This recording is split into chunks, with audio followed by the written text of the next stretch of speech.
welcome to another episode of the Studio 78 podcast. I am your host, Nache from NacheSnow.com. Welcome. Okay, I have another amazing guest today who you guys will absolutely love. Few housekeeping items. One, if you haven't done so already, please open your Apple Podcast app and rate me 5 stars. Just look up Studio 78 and I'm right there. It really helps people find the show. Thank you to everyone who's done that already. Also, I am working on a little project. I'm really excited about it. After talking to or meeting with Monique, who was in episode 85, who talks all about conquering your fear. She actually has a journal too. We've just been talking about how we want to move our businesses forward. And so in talking with her, I have decided that I want a separate shop that'll have all of the products that I sell. So it'll have the journal to stickers that I want to create to enamel pins and all that good stuff, because I really do miss selling physical products. I'll still, of course, have the course, but I just miss physical products, and I want a separate shop because I want people to go to NacheSnow.com for everything related to Studio 78 podcast and then just my business blogging articles. But then when you hit shop at the top, it's going to take you to the lifecleanse.co, which I'm working on now. I'm super excited about. And that's where you can shop all of my goodies.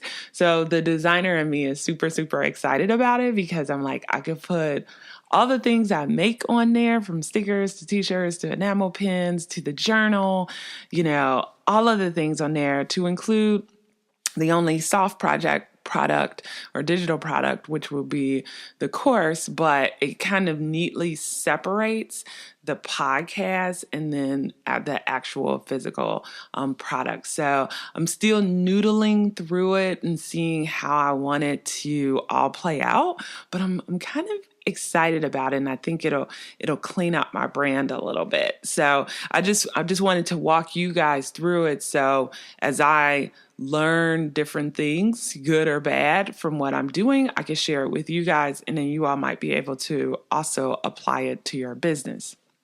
So really excited to get more information or get it as it comes out. Just be sure to subscribe to the newsletter, NacheSnow.com/newsletter. Okay, so let's get to Kathy. Kathy Cornwell, love her. She's amazing. I actually met her on Instagram, and we've been chit-chatting for maybe the last year-ish, or maybe 2. And she sent me a direct message at the end of last year, and she's like, Nache, there's this conference called Craftcation, and you should go. It's like right up your alley. And when she sent that message, I'm like, oh my goodness, I've had this on my list to go to for years. I just never pulled the trigger and actually went. And so I was like, okay, maybe this is a sign, because it looks really interesting, but it is a little bit of an investment. Like, the conference itself is affordable. Like, I think it was $300-$400, something like that. Don't quote me on that. But because I'm in the DC area and it's in Ventura, California, right outside of Santa Barbara, not too far away from LA, that ticket, of course, is going to cost, and of course the hotel. So that part makes it more of a hefty investment. And, but I was like, you know what? This is a sign. I just got a new travel card at that time I did. I was like, in which gave me a free ticket. So I was like, boom, the ticket is paid for.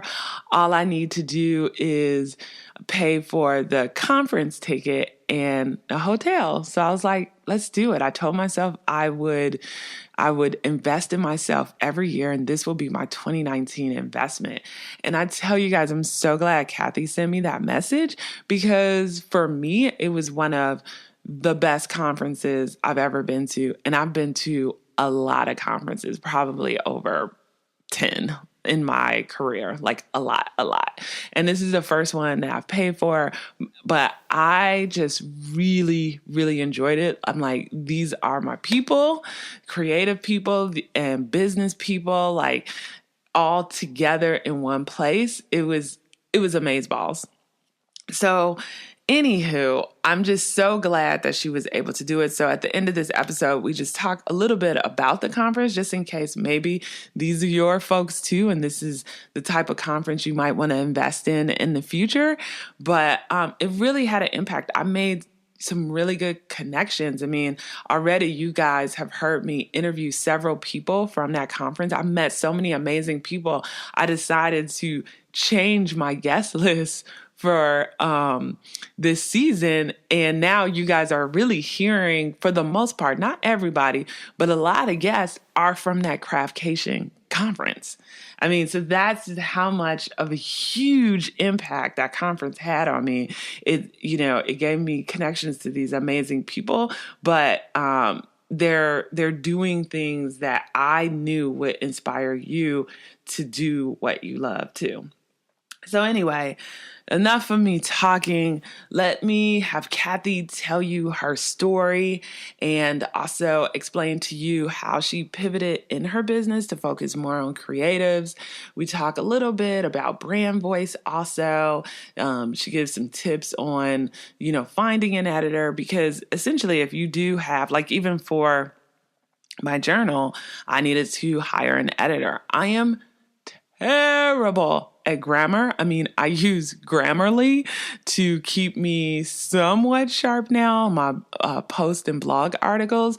But for the book, I needed to hire an editor in order to do that. So she gives just some great tips, and I think her story is really special too. So here we go. Here's Kathy. Hello, Kathy, and welcome to the Studio 78 podcast. Hi, Nache. So excited to have you on. We're going to talk a little bit about Craftcation later. The audience has already heard me rave about it. So so we'll get to that soon. But let me just let the audience get to know you a little bit better. Can you tell them a little bit about what you do and how you got there? Sure. Well, first, I'd like to share how excited I am to be your guest, Nache. My first exposure to you was as a listener to this podcast about a year and a half ago. And then I had the opportunity to get to know you personally. And then I can't believe that I'm now the guest on your podcast today. So thanks so much for inviting me. And this is just fantastic. I grew up in the DC area. And when I was a kid, I loved reading as well as doing arts and crafts. But then in college, I studied business, and that was not necessarily my natural choice, but it was like the practical choice. But every single elective that I took was either English or art, not applied art, but art history.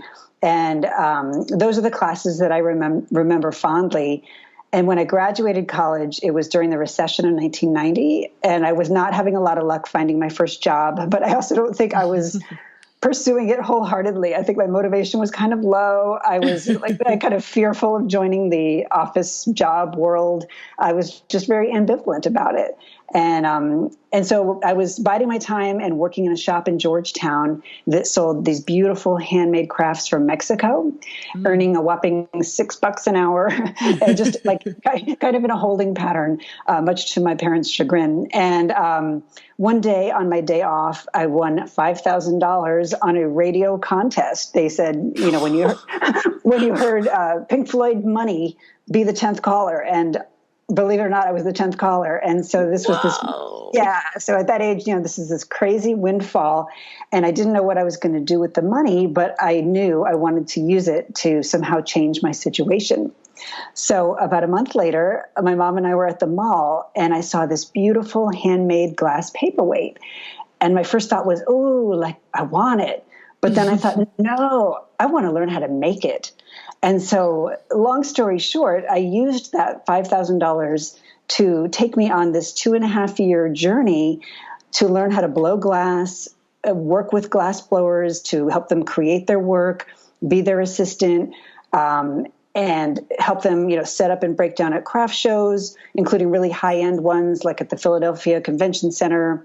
I helped teach glassblowing workshops.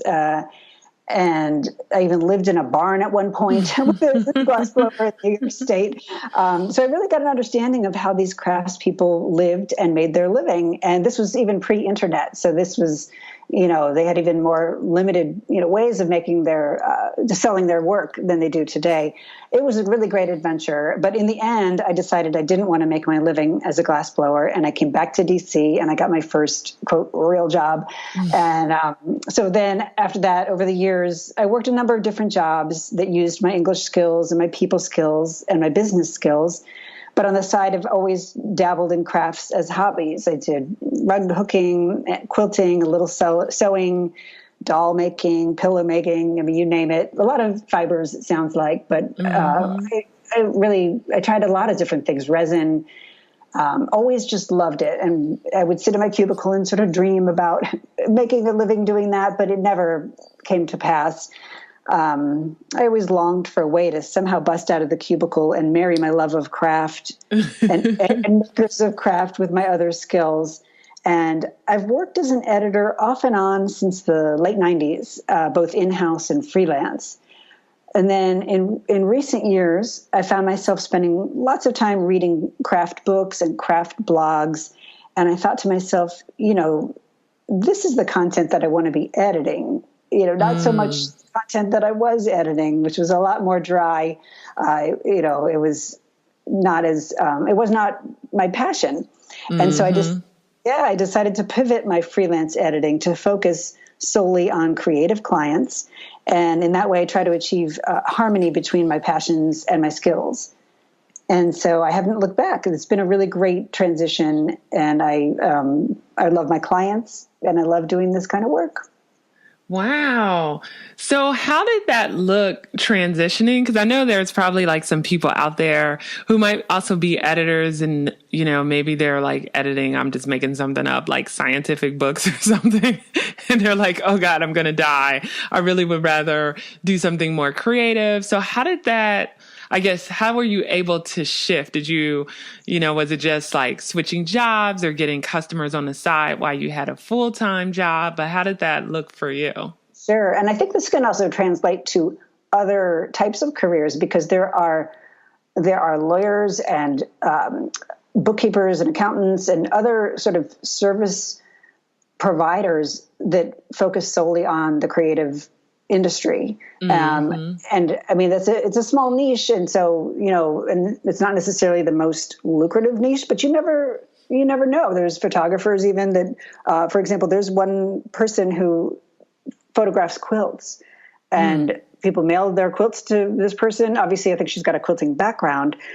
That's why she knows how quilts need to be photographed and handled. But I mean, again, you can marry certain expertise to other passions. So I'll let you know how I made this transition. I got some consulting about it from a woman named Abby Glassenberg, who is an industry expert. She does a lot of things. She's a journalist that covers the craft industry, and she's also a person who has a blogs that she's had since 2005. She has a podcast called While She Naps, and she makes softies, which are what some people might know as stuffed animals. She makes patterns for those. I mean, she's a very multi-talented and intelligent person that I respected and I had been, following for a long time. And she also offers like hourly consulting for the sort of craft business people. And so I thought, okay, this is somebody who I'm willing to pay for an hour of consulting to get advice on this. And it was well worth my time because that hour of consulting gave me all sorts of advice to help me do this pivot. And then I also took a branding class, which helped me create my website. And so, after I followed Abby's advice and then I got in touch with somebody and then, there was certain degrees of luck, but I had lots of editing experience and that helped. And then some clients, for example, there was an artist that I had been following on Instagram and I wrote her an email and got her as a client, and we worked together for a few months. And somebody else that I contacted who was a busy editor for the craft industry had too many clients and then passed me some, or, there was things like that where, pursuing it diligently paid off. And then also in my branding class, there were creative people. It was a branding class for creative entrepreneurs. And I was like, perfect. I can brand myself and I can maybe meet some other people. And it turns out, one of my classmates and she's a fine painter and she also teaches painting. We've worked together now ever since. She's like a very, one of my best clients, if not my best client. And she's a delightful person to work for. And then also getting out there and networking. So, I would recommend getting consulting for someone who seems appropriate, like Abby, and then just, getting out there, taking steps, even finding somebody you could do, if you're willing, pro bono work to get on get something on your resume that's in that field. Think about anything you've done in the past that is relevant to that field.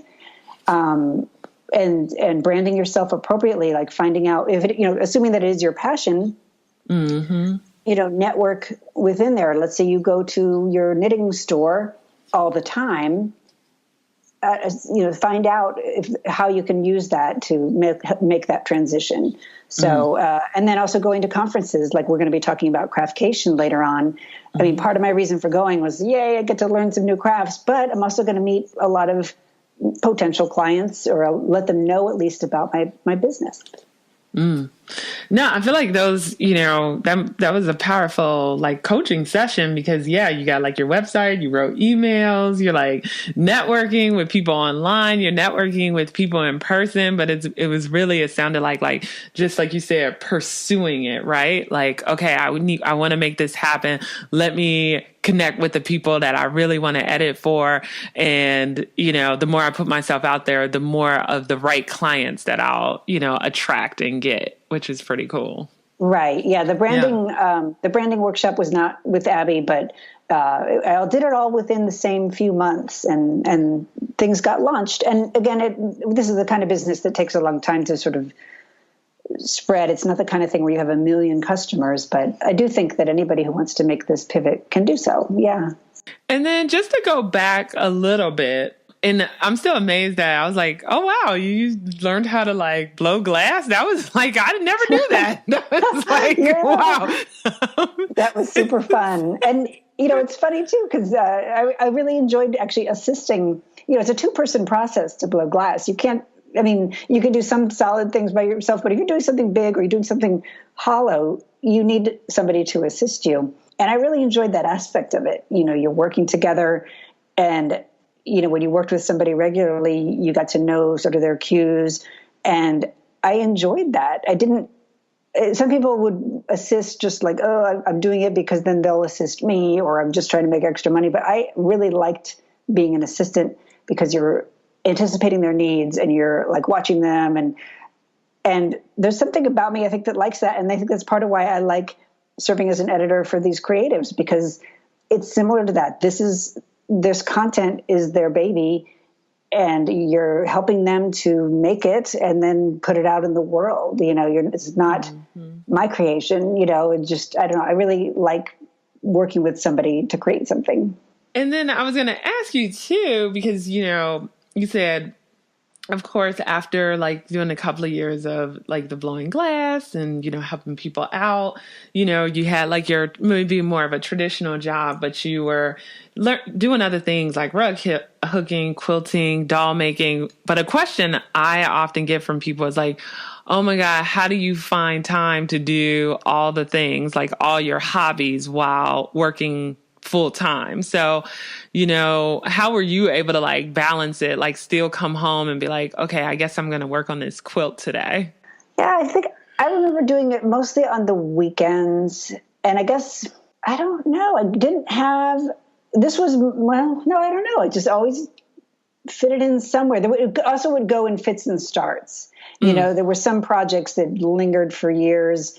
And I was also single until I was 36, so I mean, I met my husband at 32, but there was times when I was like not even dating anybody. And so you got a lot of time, there was lots of free time. And there was a lot of times I didn't even mind that. I mean, it was like, yay, I got the whole weekend and I go see friends and stuff. But, chunks of time to be like, I'm going to try to sew a skirt. And right. and there's no YouTube to help me. I'm just going to like try to make, or like a snowstorm and you're like, woohoo, I'm snowed in. I'm going to, do some craft. And usually it was pretty lousy, but I mean, it's just fun to play around. So, or I tried to I made this quilt and it was so random and bad, but I slept under that for years. It was my comforter. So, this is before the internet again too. So there was no tutorials and stuff. So, I think I was always just very, not a perfectionist, let's put it that way. Yeah. But having a good time. But yeah, and I feel like, I try to tell people, like, if you really want to do something or you're like really interested in doing something, you kind of find the time, right? Even if it's like sneaking 30 minutes here or an hour there, like you find the time to do it. So the trick is just like figuring out, or just kind of like forcing yourself, like, okay, I really want to know how to sew this skirt. Let me get up early on Saturday morning. Even if you have kids, you're like, let me get up before they wake up and sew this skirt. But it's just like you find the time for the things you love. Right. And I do think also, with crafts, it's just good for the soul and the brain. And so, it's relaxing and it's, I don't know, somehow it feeds you. So yeah, you get up early to do it just because it feels good, or you just get it in. Especially like the rug hooking was something you could do in front of the TV, or if my husband was watching football, I'd be like, well, okay, I'll just sit here and do the rug hooking because we're together and I don't care about what's on the TV, that kind of thing.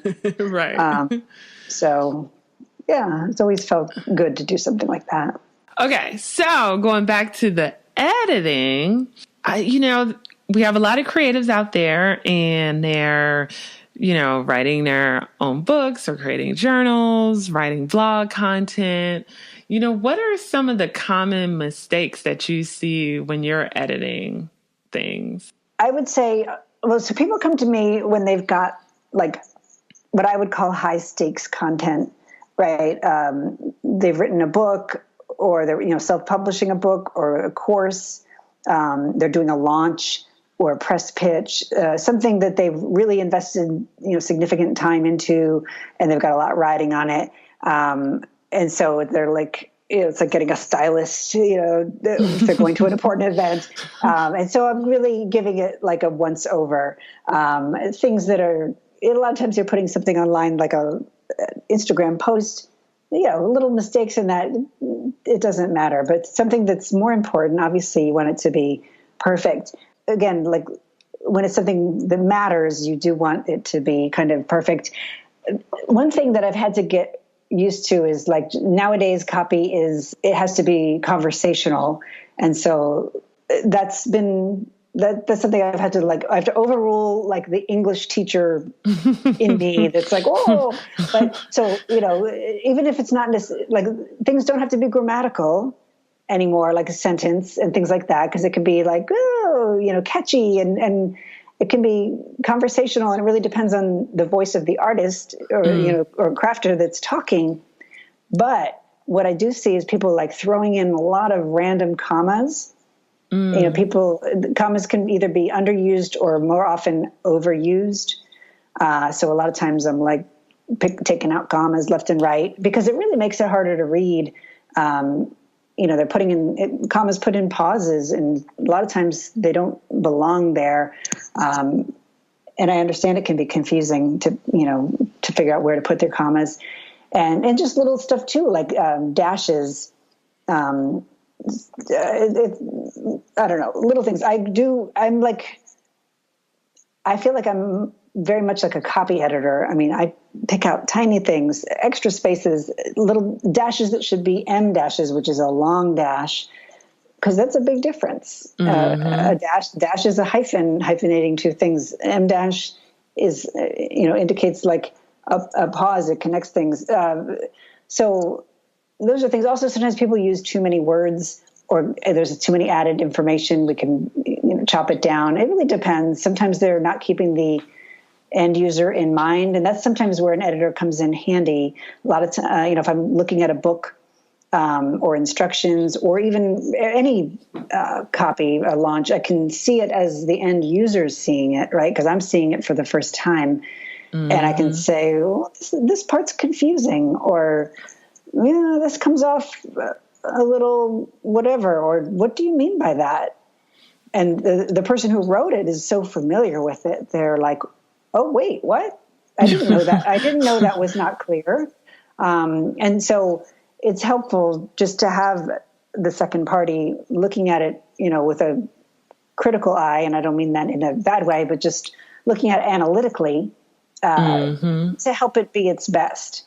And so different clients want different levels, I think, of editing. Some of my clients are very strong writers, and they just say, I need like copy editing. Just pick out mistakes and make it perfect. Others are like, I don't know if this is any good. Can you like really rework this?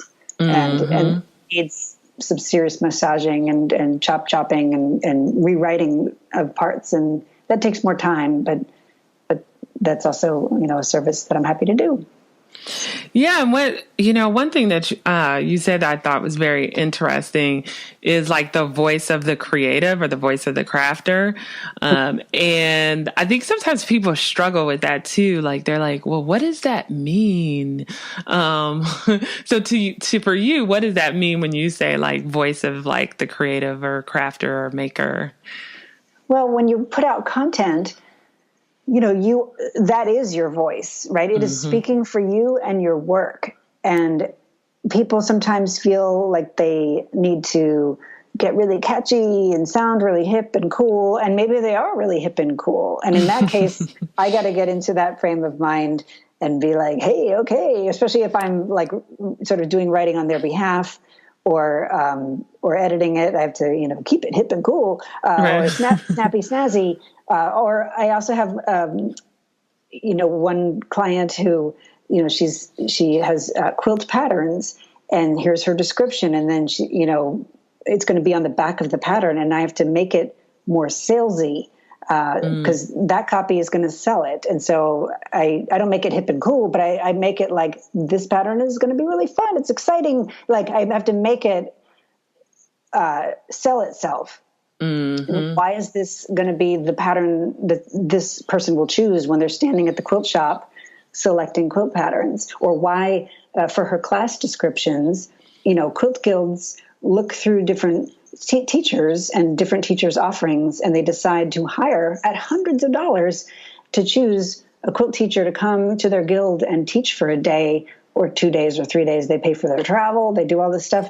And so her class offerings have to sound really like they're going to be awesome. And they are. I mean, she's a wonderful teacher and her quilts are amazing and her classes are going to be a great experience, but they need to be worded in a way that's, going to really convey that. And so anyways, but it also has to sound like her, right. And so it takes some getting to know who she is, and it has to make her comfortable with that. Like she's not a 25-year-old. Right. And right. So it's a matter of kind of knowing the client, getting to know the client knowing themselves. A lot of times that has to sort of begin with the client, and sometimes they're really clear on what their content's voice needs to be, and they usually do. But I also just need to also stay aligned with their voice. Yeah, no, that makes sense. And then before we get into craftcation, let's say somebody out there is like, oh man, you know what? I probably need an editor. Like any tips on, because for some people that might be scary if they've never had anybody edit anything before and they're doing like their first book or whatever. So any advice on like, how do you find or pick an editor? Of course they could contact you, but just in general, like what are some of the steps people should take? Like if they're like now in the stages of like, okay, I need an editor for this. Well, I think it's important to know there's different kinds of editing. There's copy editing, which is you feel like, okay, I've got a good draft. I want somebody to just go through for errors. Or substantive editing would be you want somebody to go through and really do heavy editing. So you need to kind of know what are you looking for, and because that'll help and then you want to know, what is your budget, how big is this project, and then maybe talk to a few editors about their services. How do they charge? How much? How do they charge, and how much do they charge? You could even consider, let's say you have a large project like a book, and you're feeling so anxious because you're like, oh my gosh, how much will this cost? Maybe you could consider sending them just one chapter and then see their results, what they send you back, see how long it takes, see how much that cost, and be like, okay, I hate their notes or I love their notes and it cost X amount. That gives you an idea, because sometimes they don't know. Sometimes people will say, well, I've got this many pages. How long will that take? I can estimate or guesstimate, but I can't know for sure because each page, it depends on like how deep I have to get in, how many changes I need to make, like how good, I hate to say how good or bad, but like, how sort of troublesome is it? Like, do I have to make a gazillion changes, or is there serious rewrites in there? Do I have to really puzzle over some sentences and like rework them? So it's hard to say it will be exactly this. Right. So it is a guesstimate. And if somebody's feeling really anxious, like, ooh, this book is long and I'm really anxious, maybe start with a chapter. And that way you can be like, okay, this cost X amount. Here's the way this person sent me their notes. I like it. I feel okay. I'm ready to send this person like the rest of the book, or, oh man, I'm scared off. Like I'm not ready for this right now. I mean, that's a safe way to do it. I mean, I charge by the hour, and it's also broken down into 15-minute segments, right? So if I could work for an hour and 15 minutes, I bill for 1 hour and 15 minutes. Or if I work for 30 minutes, I bill for 30 minutes. It's not, really, that's not that hard. It's not that big of an investment, depending on how much is sent. So it's not like some places with a lawyer where it's like, okay, $1,000 to secure my services. Right. It's like, right. Right. So that's what I would suggest if somebody's feeling really gun shy or anxious about a larger project and has never worked with an editor. Great advice.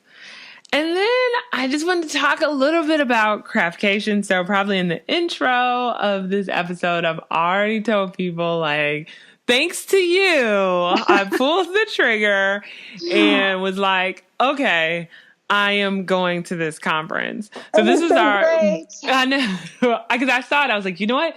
This is a sign. I need to go. I need to go to Craftcation. Oh, that was so much fun. But for you, how did you like the overall conference? Like, what did you learn? Did you kind of achieve what you wanted to achieve, going there? I did. I loved it. And I felt like it's funny because we met a woman named Bunsi, and she was saying that, in the beginning, she was like, it's not life-changing. It's not life-changing. And then like by day 3, she's like, it's life-changing. For me, I think in the beginning, I was feeling like, the sort of social awkwardness and anxiety, like I'm kind of anxious. I don't know anyone. And, but by the end, I think you just get more relaxed as it goes, and you're meeting more people. And then by the end, I was like, oh, this has been fantastic. My goals were, to learn some new crafts, to learn some new business things, and to meet sort of, the creative tribe, for my own personal friends, and also make business contacts too, get the word out about the editing business to some new people.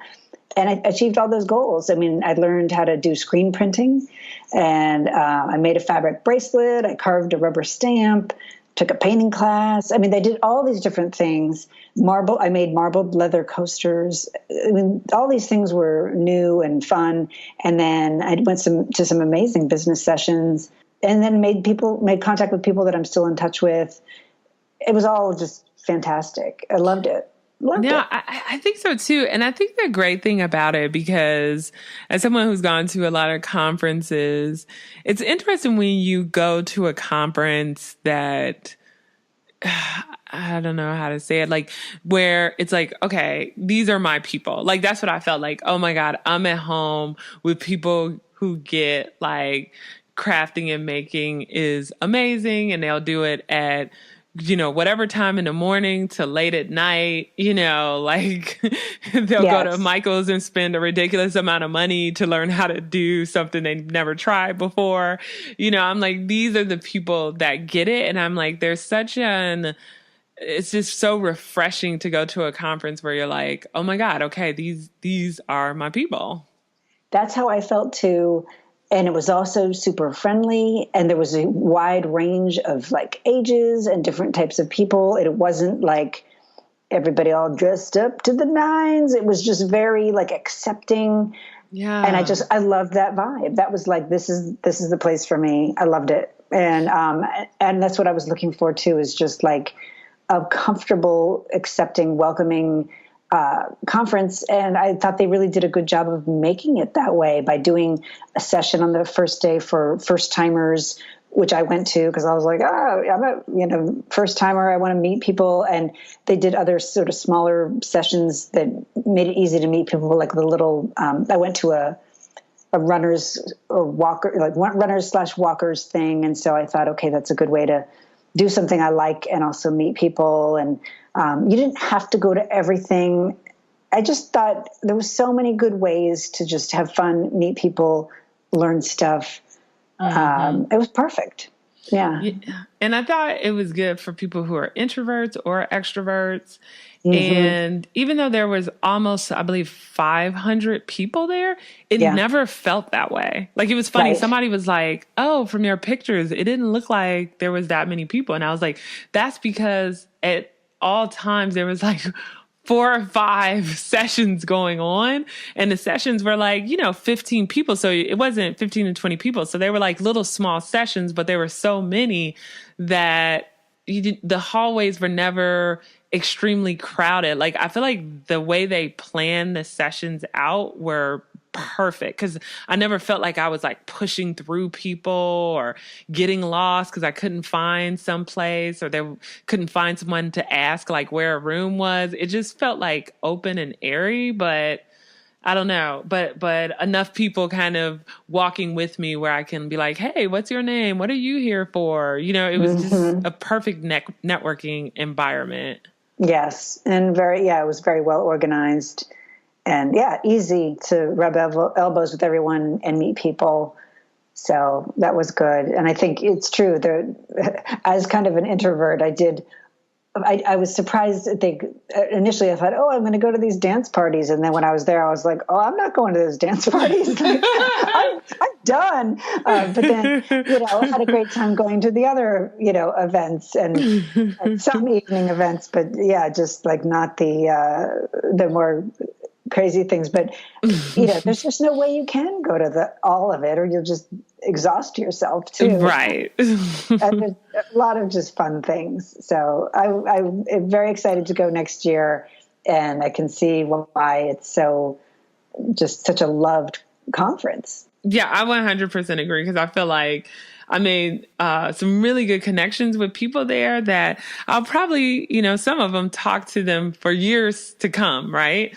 Where you just kind of like connect and you're like, wow, you're a cool person. I want to make sure I stay in contact with you to bounce ideas off of, just to see how you're doing, whatever it is. But it's funny because, I've told myself like every year I'm going to invest in one thing. So Craftcation was like the one thing. And so I'm like, I kind of want to go again next year, but I was like, should I invest in the same thing back to back, or do I invest in 2 things? Yeah. Maybe you can teach a session there or something and score a free ticket. Oh, that would be amazing. Goals. You know what? I need to start planning that. There you go. You could do it. Pitch a class, your productivity or Yeah. Or a craft class. I don't know. That would be amazing. But all of you guys out there, if you are crafters or someone who works with creatives and you love to craft, you have a business in craft, you should definitely check out Craftcation.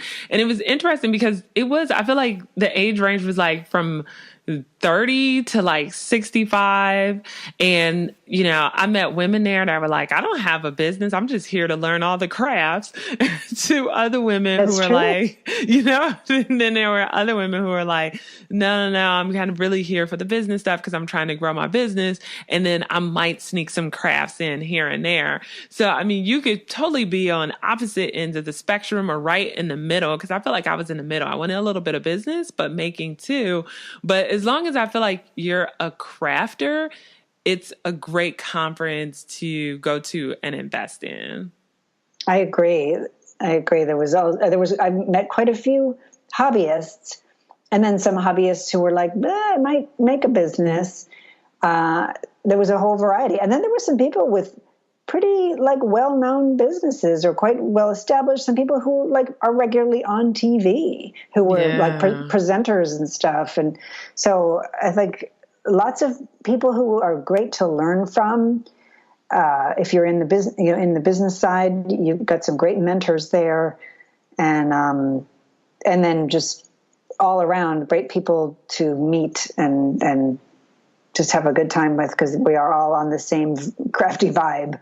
Yeah, I mean, I feel like that is what made it amazing. I was just like, everybody was excited about going to make things and talking materials. And, it was like a very weird, it's like Twilight Zone. Like, wow. And am I really amongst? Because normally I feel like my friends are like, oh, here Nache goes again. There she goes going to Joann's or Michael's again. What is she making now? And to be among like a sea of people who are like, ooh, what are you making now? That's right. And all the supplies were there free, and all the classes were free, and we just created and created. Yeah, no, it's great. And then I found myself at San Francisco airport going, hello to random strangers. And they were looking at me like, what? And I was like, oh, I'm not at Craftcation anymore. I know, because everybody was so friendly. People just start talking to you randomly. I feel like I was at breakfast and dinner. Random people would sit down with me, and which never really happens I feel like I've been to other creative conferences, and everybody is just like, they come with their own circle of people. And even if they're by themselves, like they would never just be like, oh, hey, are you at the conference? Can I eat with you? Yeah. But at Craftcation, it was just like, yeah, one of the ladies from Bernina, she was just sitting next to me and we just started chatting the whole time. And then somebody else came and sat with us and we had like a whole little breakfast together, for like 30, 40 minutes. But yeah, I feel like that was definitely the magic of this conference. Yeah, I agree. Loved it. Okay, so just a couple of wrap-up questions. First question is, how do you stay organized? Well, I do stay organized, and I am someone who always loves to be on time, and I meet my deadlines. But I use a bullet journal every day, and lots of lists. I do like that app Wonderlist, and of course, calendaring. But I don't use any other sort of like high tech tools. I mean, I'm just, I guess, a little old school. And then I'm trying out a method just very recently that I heard in the Life Coach School podcast. I don't know if you've ever heard of that. I have no interest in being a life coach or even seeing one necessarily, but it's got some really good gems or thoughts in that podcast. But anyways, this one involves like helping me get rid of some of these items that linger for months on my to-do list, things that I don't really want to do, like cleaning out the basement storage room. And so it talks about like making this comprehensive list of everything on your to-do list, and then you put it in your calendar on a date.